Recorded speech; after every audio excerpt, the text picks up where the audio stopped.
Bismillahirrahmanirrahim. Jawabannya itu gampang sekali ya, meskipun tidak semua orang ngalamin seperti itu ya. Saya juga agak pati ngalamin. Tapi begini ya, saya punya resep dan ini pasti benar ya, karena dari ulama musalsal itu ada silsilahnya sampai Rasulullah SAW. Jadi saya bilang pasti benar karena tidak dalam konteks pendapat saya, tapi ini ajaran Rasulullah SAW.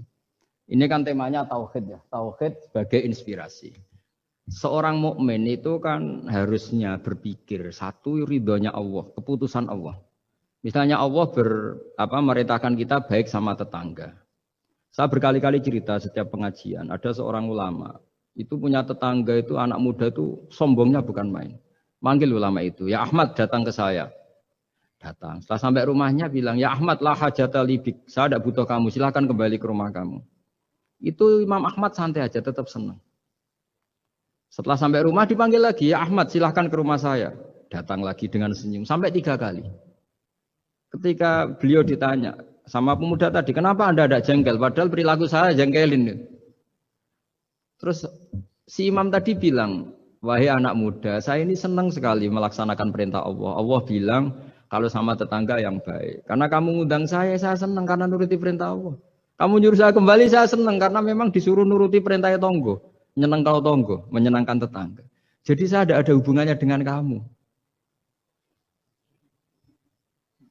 Kalau kamu misalnya ada teman yang jengkelin, misalnya namanya Zaid. Zaid itu manusia, makhluk.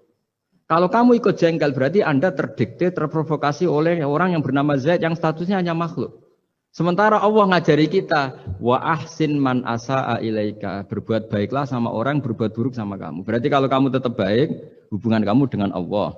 Kalau buruk berarti kamu didikte oleh Zaid. Bayangkan kalau Zaid ini orang yang nggak tamat SD, Anda seorang profesor, berarti anak SD bisa memprovokasi profesor. Itu yang bodoh yang mana coba?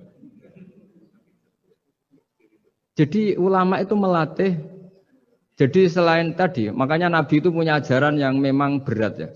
Kalau orang tidak bakat wali jelas berat. Di antara ajarannya itu sil mangkoto aka, sambunah orang yang memutus hubungan dengan kamu.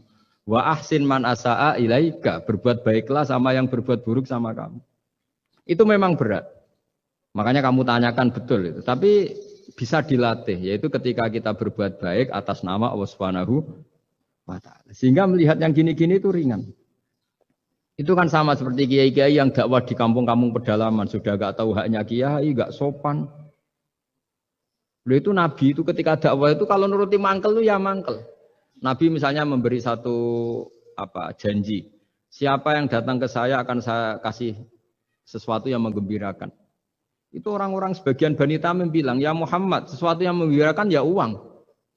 Padahal Nabi mau menerangkan fadilahnya amal ini begini-begini. Tapi pikiran orang-orang itu yang menggembirakan itu ya uang.